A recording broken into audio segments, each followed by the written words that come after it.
que você abra comigo em 1 Samuel capítulo 16.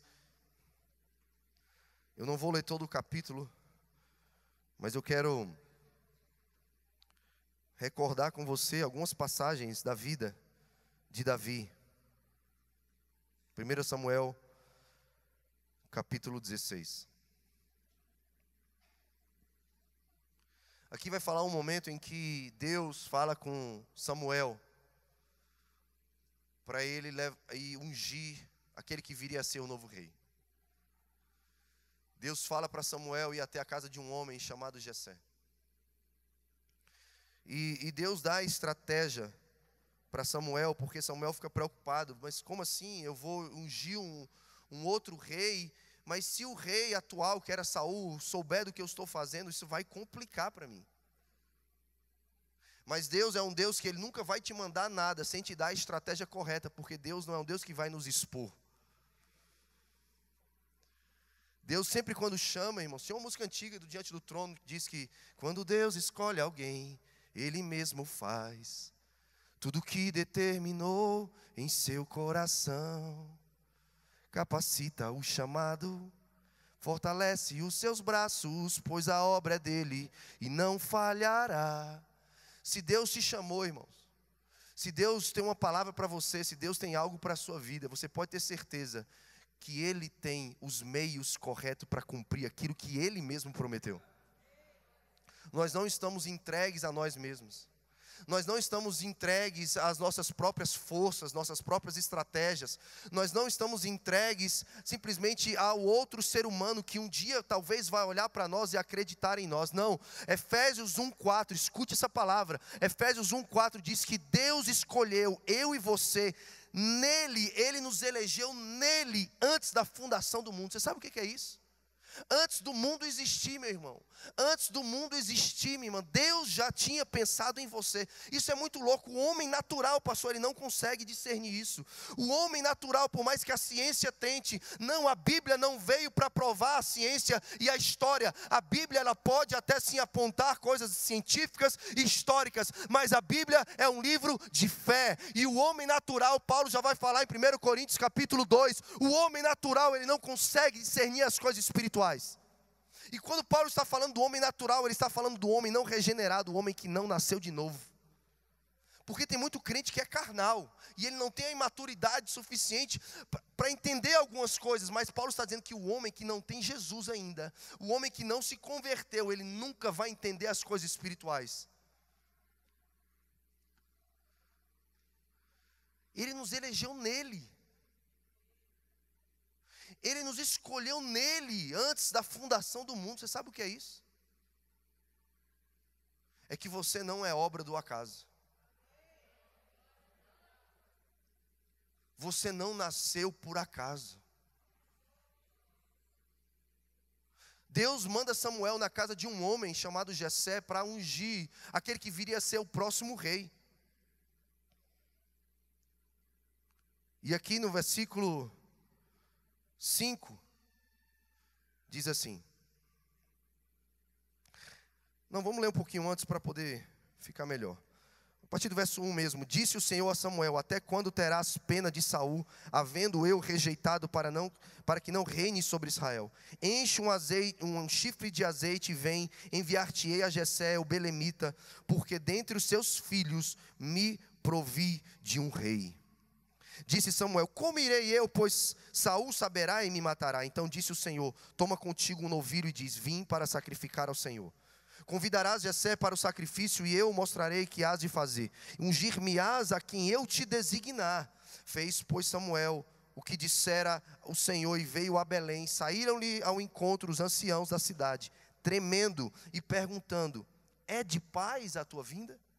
Respondeu ele: é de paz, vim sacrificar ao Senhor. Santificai-vos e vinde comigo ao sacrifício. Santificou ele a Jessé e os seus filhos e os convidou para o sacrifício. Sucedeu que entrando eles, viu Eliabe e disse: certamente está perante o Senhor o seu ungido. Samuel viu aquele cara, talvez viu o porte físico, se impressionou com a sua estatura, talvez com os seus músculos, talvez ele era um cara grandão assim, forte como o pastor Daniel. Ele falou: esse é o cara, né? Mas às vezes de fato é, mas nem sempre é, como ele não era o caso de Daniel, era o caso de Eliabe, né? E não era o cara. E o Senhor diz: olha, você atenta para a aparência, mas eu não atente para a sua aparência, nem para a sua altura, porque eu rejeitei. Porque o Senhor não vê como vê o homem. O homem vê o exterior, porém o Senhor o coração. Então chamou Jessé a Abinadab e o fez passar diante de Samuel, o qual disse: nem a este escolheu o Senhor. Então Jessé fez passar Samar, porém Samuel disse: tampouco a este escolheu o Senhor. Assim fez passar Jessé os seus 7 filhos diante de Samuel, porém Samuel disse a Jessé: o Senhor não escolheu esses. Perguntou Samuel a Jessé: acabaram-se os teus filhos? Você já imaginou, querido, que entra um homem, um profeta do Senhor, na sua casa? Eu tenho 2 filhos só, eu tenho a Cleo, que vai fazer 9, e o Rafael, que vai fazer 5. Você já imaginou o profeta do Senhor entrar na minha casa e eu chamar somente um dos meus filhos? É quase que inconcebível. O profeta do Senhor vem e diz que ele foi enviado pelo Senhor para estar ali, sacrificar ao Senhor, e você não lembra de um dos teus filhos. Você simplesmente traz para o cenário onde Deus está agindo 7 dos teus filhos, mas tem o 8º. Que o texto diz que ele não foi lembrado, ele não foi inserido no ambiente onde estava o homem de Deus. Alguns estudiosos dizem que talvez pelo tratamento de Jessé com Davi, talvez ele fosse bastardo.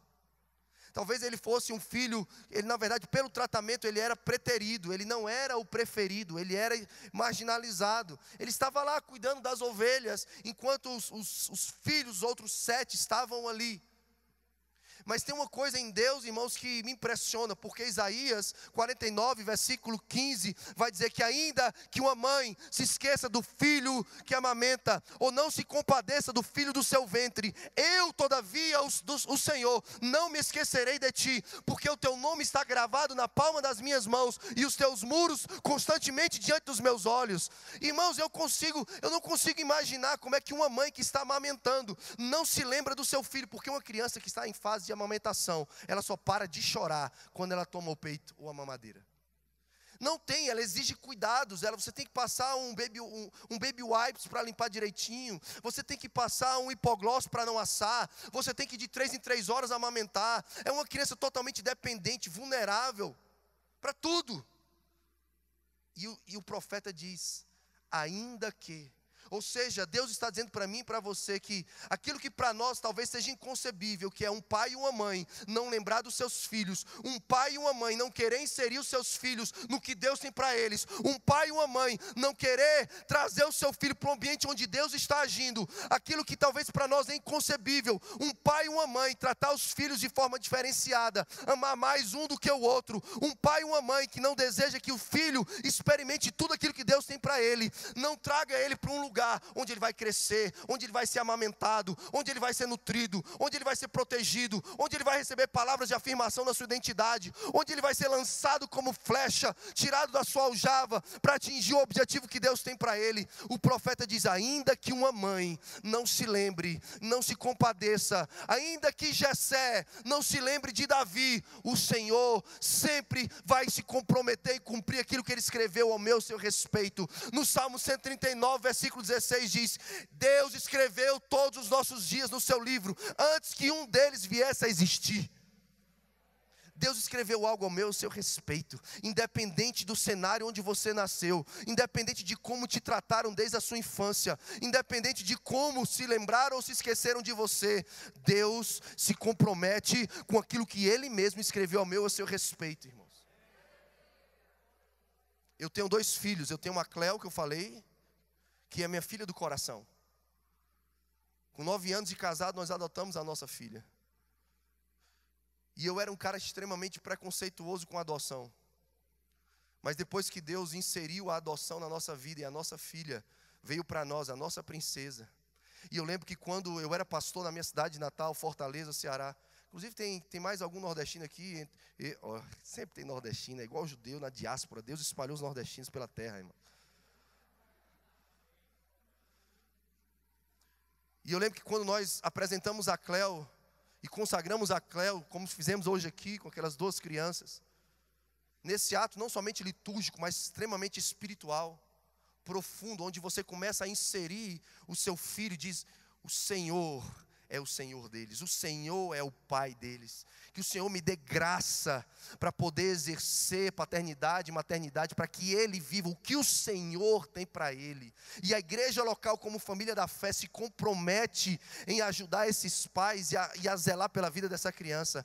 Eu fiz isso com minha filha quando ela tinha 12 dias de nascida. Eu era o pastor da igreja e eu e minha esposa trouxemos a nossa filha ao altar. E nós cantamos uma música que a gente canta para ela até hoje. Aquela música, Aos Olhos do Pai. Quem já cantou para sua filha? Quem é pai de menina aí? Ser pai de menina é bom demais. E diz que, aos olhos do Pai, você... Como é que é? Que Ele planejou, com suas próprias mãos pintou a cor de sua pele, os seus cabelos desenhou, cada detalhe, um toque de amor. Você é linda demais, perfeita aos olhos do Pai.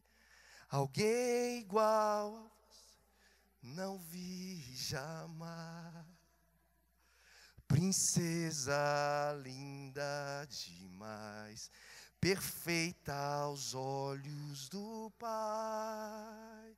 Alguém igual a você não vi jamais. Aí tem uma parte que é muito forte, diz assim, ó: nunca deixe alguém dizer que não és querida. Antes de você nascer, Deus sonhou com você. Irmãos, isso não é uma música gospel para ninar as nossas crianças. Isso é uma palavra de Deus para afirmar a identidade dos nossos filhos, irmãos. Porque o mundo vai chegar um momento que ele vai dizer: o teu cabelo não é tão bonito assim.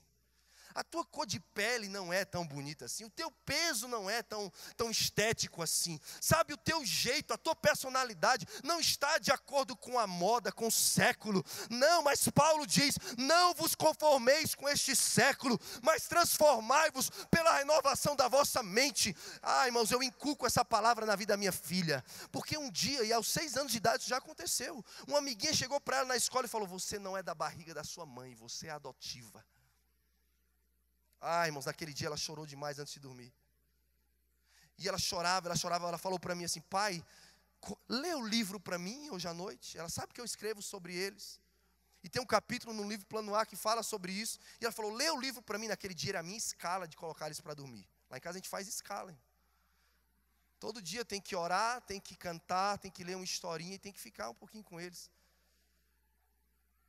Às vezes a gente não tem nem um pingo de vontade, irmãos. Nenhum. Mas se eu não fizer, vai chegar alguém que um dia vai fazer. Se eu não inculcar nos meus filhos, alguém um dia vai inculcar. Se eu não discipular os meus filhos, alguém um dia vai discipular. Se eu não tiver tempo de qualidade com eles e der atenção para eles, alguém um dia vai dar. E naquele dia ela chorou demais. E eu falei: o que foi, filha? O que foi? O que tu está chorando, filha? E ela disse: como foi que eu nasci, pai? Eu falei: filha, você sabe, você é do coração, filha. Lá em casa o Rafa é do ventre, você é do coração, mas aqui os dois são adotivos. Porque a adoção é uma decisão diária de amar, não é um processo jurídico. Porque tem muita gente que é pai biológico, mas é só um reprodutor biológico, porque ele acha que ser pai é só dar de comer, pagar a escola, botar comida na mesa. Não, isso é reprodutor biológico. Porque ser pai é uma decisão diária de amar, é um compromisso, são renúncias, são prioridades. É um engajamento. É uma decisão diária, irmãos. Decisão diária. Por isso que Paulo diz: todos os dias eu morro, para que a vida de Jesus se manifeste através de mim, porque em mim há um cheiro de morte, mas em vós vai ter um cheiro de vida. E, irmãos, ser pai e mãe é você decidir morrer. Você cheira assim: tem um cheiro de morte, porque eu não queria contar a história para eles hoje. Eu tenho um cheiro de morte, porque eu queria assistir aquela série do Netflix. Tem um cheiro de morte, porque eu queria entrar na caixa do nada e assistir nada, só ficar passando os canais. Não! E o Senhor falando, cara, mas se tu morrer, eu vou sentir um aroma suave que vai vir dos quartos dos teus filhos. Eu vou sentir um cheiro de vida que vai vir do quarto dos teus filhos. E naquele dia ela falou, como é que eu nasci, pai? Eu falei, filha, você é do coração, filha. Ela falou, mas como, me conta, o coração da mamãe explodiu? Como é?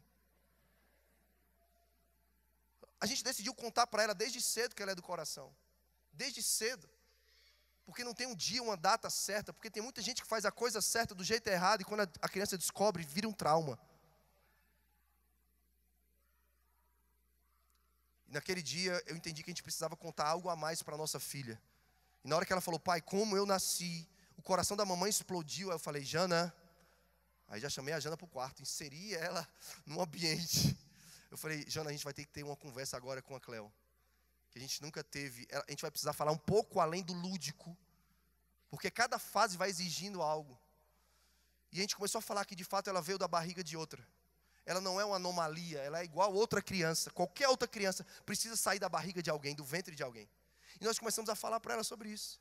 Mas ao mesmo tempo eu falei para ela, filha, você veio da barriga de alguém, o papai do céu colocou você lá, mas o papai do céu fez aquela pessoa te amar tanto, ter responsabilidade contigo que ela não te abortou. Ou seja, eu não falei abortar, mas eu falei que o papai do céu botou ela dentro de você e o papai do céu deu você de presente para nós através dela. Mas você é adotado igual o seu filho, porque a adoção é o papai estar aqui contando história para você dormir. A adoção é o papai brincar de Hot Wheels com o teu irmão. A adoção é o papai desalinhar cabelo, assim, aqueles nozinhos de cabelo, irmão. Quem tem filha que tem muito cabelo? Ai, irmão, quando dá nó, usa o pente de madeira. Aí quando você vai dar banho, você cheira a cabeça e você já vai orando, Deus, que não esteja fedendo. Que só dá banho do pescoço para baixo. Mas se estiver fedendo, você sabe que você não vai ter que dar banho, você vai ter que tomar banho com ela. Porque não tem como ser pai e não se envolver nos processos, cara. Tu entende? E aí você tem que tomar banho com ela, e você já leva o shampoo, o condicionador, o creme e o pente de madeira. E é um banho um pouco mais demorado.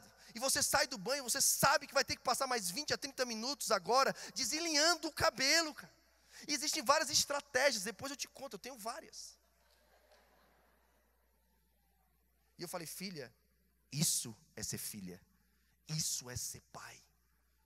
Não é ter o nome na certidão de nascimento de alguém. Cara, Jessé era pai de Davi, mas ele não exerceu paternidade, porque ele não impulsionou Davi para o destino dele.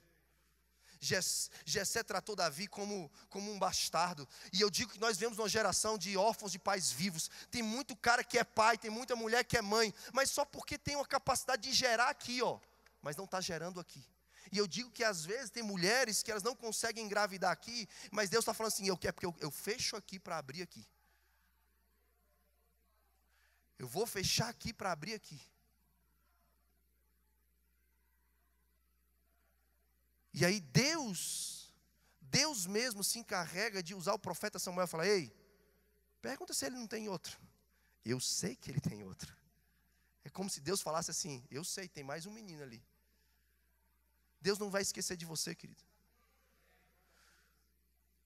Deus te elegeu nele. Não é porque você é fruto de um planejamento familiar, ou de um estupro, ou de uma camisinha que furou. Deus sempre fala, a minha menina ainda está ali. E chegou a hora de eu inseri-la num processo para impulsioná-la para o destino que eu mesmo escrevi a respeito dela. Aí tem um versículo aqui, irmãos, esse versículo está borbulhando dentro de mim. Quando diz assim, acabaram os teus filhos, ainda falta mais um moço que está apacentando as ovelhas. Disse, pois, Samuel a Jessé, manda chamá-lo, pois não nos assentaremos à mesa sem que ele venha. Então mandou chamá-lo e fê-lo entrar. Ele era ruivo, de belos olhos, boa aparência, e disse o Senhor, levanta-te e unge-o, pois este é ele. Tomou Samuel o chifre do azeite e ungiu no meio dos seus irmãos. Aí aqui está o detalhe da Bíblia que eu amo. O texto diz, daquele dia em diante. Repete comigo, daquele dia em diante. O Espírito do Senhor se apossou de Davi. Aqui é quando o dia ordinário começa a se transformar num dia extraordinário. Davi estava cumprindo tudo aquilo que era a responsabilidade sua. Davi não estava correndo atrás de querer ser alguém. Davi estava fazendo exatamente o que seu pai mandava ele fazer. Então fica tranquilo, no tempo certo, na hora certa, Deus vai invadir o seu ordinário com o extraordinário dele. Agora, quando Deus veio sobre Davi e o chifre foi virado e o óleo escorreu sobre a sua cabeça, eu fico imaginando a cena. Eu não sei se ele chorou, eu não sei, eu acho que de imediato ele ficou meio preocupado. O que meu pai vai pensar disso, cara? O que meus irmãos vão... Não, eu sou o patinho feio, como assim? Eu acho que foi um misto de emoções e de sentimentos em Davi naquele momento. Mas ao mesmo tempo eu não acredito que ele não chorou, que ele não babou. Como a gente se derrama. Irmãos, não tem nada melhor do que chorar na presença de Deus, irmãos. Do que você saber que Deus está falando comigo. Deus está me visitando. Pode descer do palco, pastor? Deus está falando comigo. Sabe aquele dia que você... Cara, aquele dia que você chega em casa, você está cansado porque você cumpriu toda a sua rotina, toda a sua agenda. Você foi responsável com tudo aquilo que você tinha que fazer. Você era alguém, um cidadão do bem como qualquer outra pessoa na sociedade de Brasília. Mas naquele dia, você deita na cama, encosta a sua cabeça no travesseiro. O teu corpo está querendo dormir. Mas a tua mente, o teu espírito está lá, meu Deus, o que Deus fez na minha vida hoje? O que é isso? Como é que Deus é um Deus assim? Um Deus que deu o nome aos astros do céu. Como pode o Senhor visitar o Filho do homem, não se esquecer do Filho do homem? O Senhor quer te marcar nessa manhã, irmão. Naquele dia em diante, deixa eu te falar, o agir de Deus na sua vida não acaba quando o culto acaba. A ação de Deus na sua vida não é somente momentânea, não é pontual, não. Deus veio sobre a vida de Davi, e o texto diz que daquele dia em diante, o Espírito se apossou de Davi, irmãos.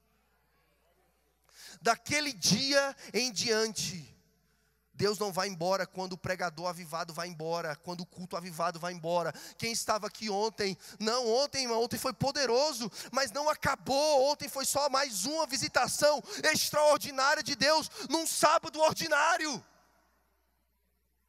E o texto vai dizer que daquele dia em diante, o Espírito se apossou de Davi. Essa palavra se apossou no original, ela é muito legal.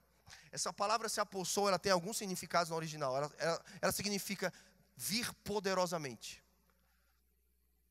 É como se Deus do céu olhasse e visse: o cenário foi criado. O profeta me obedeceu.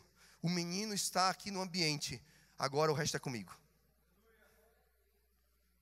Aí, quando diz que o Espírito se apossou de Davi, é como se o Espírito do próprio Deus viesse sobre Davi de forma poderosa. Se apossou significa cair sobre, vir poderosamente.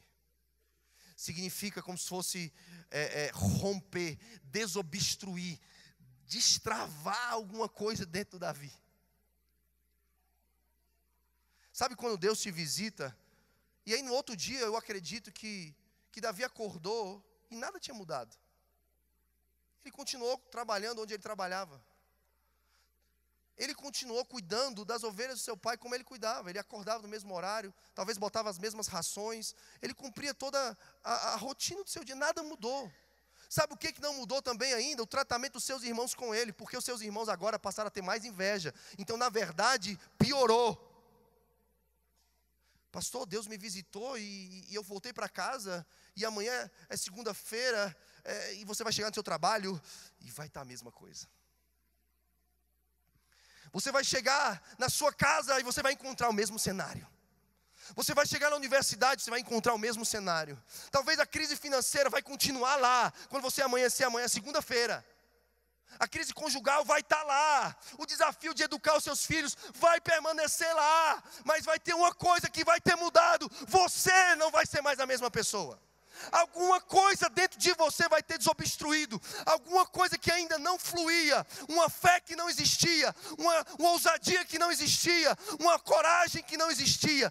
Vai começar a brotar dentro de você. Porque a história de Davi, do versículo 14 em diante, não é mais a mesma. O texto vai dizer lá na frente que quando os leões vinham querer pegar as ovelhas dos seus pais, ele tirava a ovelha da boca do leão, cara. Ele segurava na barba, na juba do leão, e ele tirava as ovelhas do seu pai. Quando o urso vinha, ele matava o urso. A história de Davi é fenomenal, depois que o Espírito se apossa dele.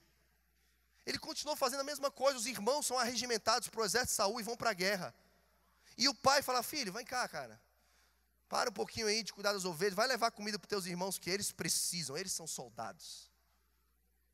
e um filho submisso, ele permanece no lugar onde Deus pode, a qualquer momento, usá-lo. Ele se submeteu e falou, tá bom, pai, eu vou lá. E o texto diz que quando ele chegou no acampamento de Saul e do seu exército, ele começou a ouvir um grito, ele começou a ouvir uma voz de um filisteu, um homem chamado Golias, que ele falava, cadê o povo de Israel? Cadê? Onde é que está? Será que tem alguém para lutar contra mim? Isso já é no capítulo 17. E o texto vai falar que Davi, ele chega para as pessoas e começa a falar, vem cá, vocês não estão percebendo o que está acontecendo? O capítulo 17 vai mostrar Davi sendo inserido nesse lugar de afronta, mas a partir do momento que algo muda dentro dele, a visão de Davi muda, porque ele consegue perceber que a afronta não era só natural, a guerra ali não era só uma guerra de território natural, a guerra não era só entre reinos naturais, entre o filisteu e os israelitas, não, ali Davi fala, ei, como é que vocês aguentam 40 dias, alguém afrontando o Senhor dos exércitos? Quando Deus muda e destrava alguma coisa dentro de mim, de você, o cenário permanece o mesmo, mas a minha visão espiritual, ela é aguçada, eu começo a enxergar coisas, a discernir cenários que você não discernia antes.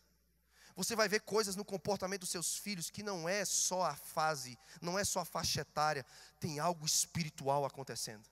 Você vai enfrentar algumas coisas no seu casamento que você vai entender que não é somente algo comum de um casal que vive no século 21. Você vai entender que tem algo espiritual. Não é uma guerra entre um marido e mulher que está puxando a corda, não. É uma guerra de altares, é uma guerra de território no reino dos céus. É um diabo querendo destruir mais uma família e é o Senhor querendo restaurar mais um casamento. Não é só uma coisa natural. Davi começa a ter discernimento espiritual e Davi fala o seguinte, ei, eu vou. Porque quando você entende as coisas espirituais, você sai do comodismo. Você fala, Senhor, eu quero ser resposta para esse problema. O que eu faço? Senhor, me dá habilidade. Senhor, eu não tenho talvez a altura que Eliabe tem. Senhor, eu não tenho a destreza de usar a espada como os meus irmãos têm, Samar. Senhor, talvez eu não seja como Saul, talvez. Senhor, mas eu tenho uma coisa, eu tenho uma indignação santa dentro de mim, que eu não consigo ver uma afronta ao Senhor dos exércitos e ficar calado. Eu não consigo ver o que o Senhor está fazendo, o que o diabo está fazendo com as crianças dessa geração e simplesmente continuar vivendo a minha vida. Eu não consigo ver o que o diabo está tentando destruir os casamentos e simplesmente achar que isso é normal e só querer que o Senhor me abençoe no domingo e voltar para a minha semana abençoada na segunda-feira. Surgiu uma indignação dentro de Davi, surgiu um discernimento espiritual. A força de Davi, ele venceu leões, ele venceu o urso no anonimato, porque Deus estava adestrando Davi para as batalhas em público, até ele vencer Golias. Depois dali, Davi é colocado como chefe da tropa do exército de Saul. Depois dali, Saul, quando estava sendo atormentado pelos espíritos, as pessoas chamavam Davi para Davi tocar sua harpa e os espíritos deixarem Saul em paz. A sua intimidade com Deus, a sua vida com Deus, o seu relacionamento com Deus, quando você é apoderado pelo Espírito, quando uma chave muda dentro de você, o Senhor vai falar, ei, você não é chamado só para você usufruir da minha presença, não, a intimidade que eu tenho com você vai libertar outras pessoas a partir de agora. O conhecimento que você tem de mim, o acesso que você tem às coisas espirituais, eu vou começar a te inserir em lugares onde pessoas vão ser libertas, onde pessoas vão ser curadas, onde casamentos vão ser restaurados. O que eu fiz na sua vida, como diz em 2 Coríntios capítulo 1, versículo 4, as consolações com que eu te consolei, você vai consolar outros quando você encontrar alguém em profunda angústia no caminho. Deus está dizendo, aquilo que eu fiz em você no anonimato, aquelas feridas que eu curei, porque Davi, ele talvez se sentia rejeitado, ele se sentia preterido, mas Deus colocou algo dentro de Davi. Tem outro versículo aqui, lê comigo o versículo 30 do capítulo 17.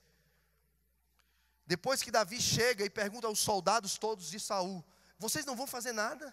Vocês não vão fazer nada, vocês não vão se levantar, vocês vão continuar ouvindo isso. Eliabe, o irmão mais velho, chega para Davi e fala, ei cara, ei, Volta para o teu lugar, cara. Senta na janela. Quem é você? Eu sei bem quem é você. Você veio aqui foi só para ver a gente apanhar. Você veio aqui foi só para ver o mal. Você veio aqui só para assistir a nossa derrota de camarote. Eliabe começa a afrontar Davi. E aí quando chega no versículo 29 e 30 do capítulo 17, Davi olha para Eliabe, quando ele está sendo afrontado novamente pelo seu irmão. Davi olha e fala assim, cara, o que eu fiz? O que foi que eu fiz agora? Eu só fiz uma pergunta. Davi, naquele momento, se ele não tivesse sido curado por Deus na sua identidade, se ele não tivesse resolvido quem ele era, dentro dele, a partir de uma ação sobrenatural do Espírito, Davi poderia ter baixado a cabeça e voltado para casa. Davi poderia ter simplesmente falado, cara, chegar em casa e falar, pai, os meninos me humilharam de novo. Os meninos me humilharam na frente do exército de Saul agora foi pior. Pai, eu fui só levar comida, eu só fiz uma pergunta. E aí, não, Davi saiu do lugar de vitimização. Irmão, crente que é cheio do Espírito, que Deus muda a sua vida, que marca você. Deus não vai negar as nossas mazelas. Deus vai curar as nossas mazelas. E a gente vai sair de um lugar de crente vítima, irmão. O crente que está todo tempo com mimimi, todo tempo palmático, todo tempo coitadinho de mim. Pastor, ora por mim, pastor isso. Ninguém me ama, ninguém me quer, ninguém olha para mim, ninguém me reconhece. Não, irmãos, nós precisamos de homens e mulheres que sejam apoderados pelo Espírito e que sejam resolvidos. Porque no versículo 30, depois da afronta, Davi estava resolvido, cara. Ele olha, o texto diz assim, que ele se desviou de Eliabe e ele começou a falar com outras pessoas. Ele falou, cara, dá um tempo, velho. Agora é contigo aqui, ó. Me diz aí o que eu faço, porque ele não está entendendo o cenário. Não é contra mim agora, é que ele não entende. Então, dá licença aqui, Eliabe, por favor. Eu tenho mais o que fazer, cara. Crente resolvido, cheio do Espírito, não perde tempo, irmão. Com afronta, com ofensa, com mimimi, com inveja. 2 Coríntios capítulo 10, versículo 12, Paulo vai dizer que é insensatez e tolice você ficar se comparando e se classificando com os outros.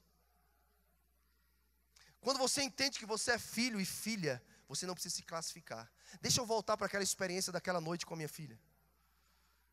Ela falou, pai, como foi que eu nasci? E aí eu contei toda a história e disse que os dois eram adotados. E eu disse algo para ela assim, filha, a partir de hoje, se alguma criança na escola, na igreja, em qualquer lugar, falar que você, porque não é da barriga, não é filha, e começar a dizer que você é adotiva de forma ruim, você vai olhar para essa pessoa, essa sua amiguinha, ou esse seu amiguinho, você vai fazer algumas perguntas para ela. Você vai olhar para essa sua amiguinha e você vai falar assim, a sua mãe canta música para você antes de dormir? Você vai olhar para essa sua amiguinha e vai falar assim, o seu pai tira o nó do seu cabelo? A sua mãe já compôs alguma música para você? O seu pai rola no chão brincando com você e faz cosquinha quando você chega em casa? Aí ela foi dormir chorando. Mas ela foi dormir chorando muito, irmãos. Porque por mais que ela soubesse que ela era adotada, uma flecha de uma palavra de alguém entrou no coração dela de uma forma diferente. Tiago vai falar o seguinte, que a palavra, a língua venenosa, ela é um pequeno órgão, mas ela tem, quando ela está inflamada com fogo de veneno maligno, assim como ela tem a capacidade de incendiar toda uma floresta, assim é a língua do homem, que ela determina o curso da existência do homem. Se uma língua maligna, que vem destruir as pessoas com ofensa, tem a habilidade de fazer isso, agora imagine uma palavra de bênção de um pai e de uma mãe. O que não pode fazer na vida de um filho? Então naquela noite nós reafirmamos a identidade da nossa filha. Ela foi dormir chorando. Eu liguei para o pai daquela amiguinha na hora e falei, cara, a tua filha fez isso com a minha filha. E ele falou, Davi, me perdoa, cara. Eu falei, não precisa me pedir perdão, cara. Eu não estou te ligando para você me pedir perdão. Eu estou te ligando para dizer o que aconteceu, para te dar a oportunidade de você explicar para os seus filhos o que é ser adotado. Seus filhos precisam saber o que é ser adotado. No outro dia amanheceu e a minha filha chegou, eu já estou quase encerrando.